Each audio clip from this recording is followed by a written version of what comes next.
Thank you. Just want to give you a heads up. We have 2 more questions, so that perfectly aligns for the next speakers here. And then I'm gonna, I conferred with my vice president here, and we'll have a closing statement that each candidate can make for a couple of minutes, right? And then there might probably still be time, to engage with the group after one-on-one. Okay, so that's our plan. So for Steve and Terry, what would you change about our hunting and fishing regulations to ensure both the future for salmon and to support families who use hunting and fishing for food security? Well, it's interesting because I took a couple days off and just went elk hunting. Got back from the Clearwater, and what surprised us, I think, more than anything is the lack of animals in that area anymore.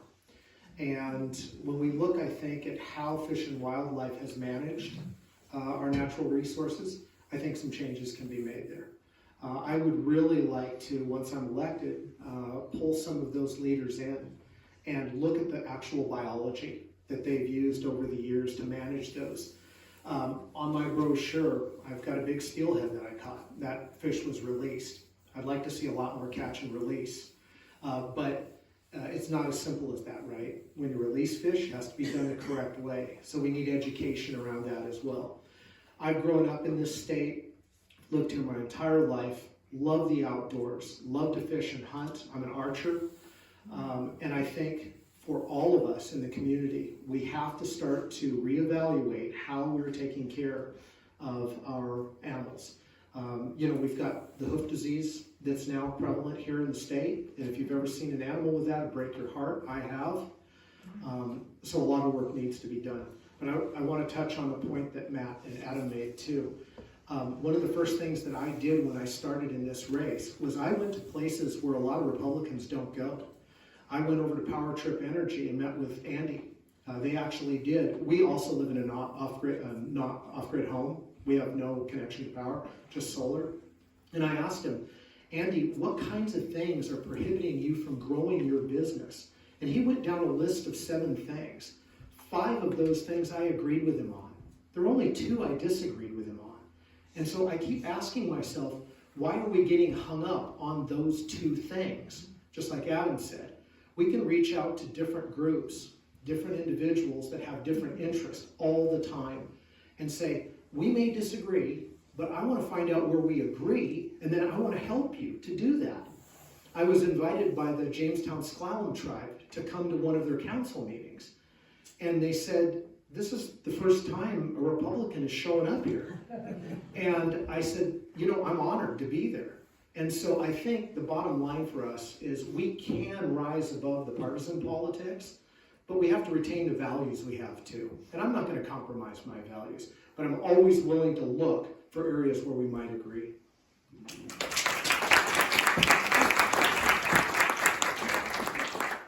Yeah, the comment I hear about the fishing regulation manual is you need an attorney to be able to figure it out. But it's an incredibly complex system. I don't know if folks know, but there's a meeting, it's called North of Falcon, it's down in Oregon, and it controls all the fisheries that go up through Alaska. And they sit down, the tribes, the commercial fisheries, the recreational fishing folks, and this is just fishing, they've got all this data, and that's where they figure out how many pounds or how many fish you can get in these different fishing areas based on that science and those equations. And they do that by putting, chips in the fish's ears and stuff and tracking them all over the North Pacific. So it's a very complex system, and it's led to a very complex set of rules to manage. If you're dealing with just fish, they talk about the 4 H's, right? Harvest, there's hatcheries, there's hydro, which is the dams, and then there's habitat. And you need to work on all 4 of those to bring the fish back. When you talk about, I think Terry's very right about cloven, elk and deer and the infections they're getting, that challenge. And I guess part of it is this urban forest interface, right? There's more of us, right? There's 8 million people in the state, and we're encroaching on that habitat. And that's creating problems for cougars and for deers and for a number of things. And so it needs to be managed. And I think it's very important that we maintain subsistence fishing and subsistence hunting, because I think that's a very important part of what makes Western Washington, a great place to live, to be able to fish and hunt. But I don't see us in the near future getting those regulations so they're simple and more understandable, just because of the complexity of the issue. So I'm not saying you should become an attorney in wildlife management, but I think, trying to work with Fish and Wildlife and with the agencies and trying to get that system so they do a better job of educating people why it's as complex as it is.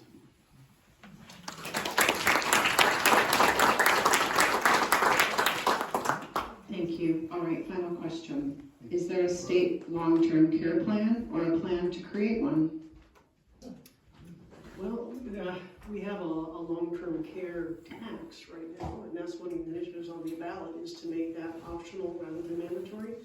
I actually support that initiative just simply because I've gone through this with my mom, who passed this summer at 94, and I know that the money required for her care was, the $35,000 or so that policy right now provides is dwarfed by the care that it takes.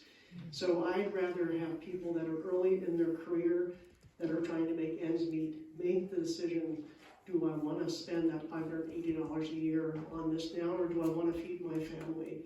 But if it is kept, it needs to be revised. It's already been revised some. It used to be, if you moved out of the state, you were ineligible for that policy, even if you paid into it. That's now been amended. If you move out because of retirement solely, that you can partake of it. But if you move out for any other reason, you've lost those benefits.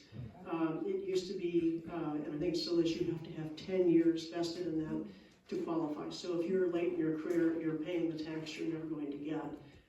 If you're a working mom and you take, or it could be a father, just most often as mom, but if you take 5 years off to raise a child and then go back to the workforce, you're starting at ground zero. You've lost that the money you've put in thus far. You have to restart. So it needs to be revised. We have a healthcare issue here that is huge, and part of it is again our demographics, and it impacts us in a way we don't know. Our hospitals struggle because they have all Medicare reimbursement, which doesn't pay as well as private payer. So if we get more industry here, clean tech, those sort of things, we can actually improve our healthcare by having a broader payer base. So that's kind of what I want to do there, is just strengthen the system overall. Thank you.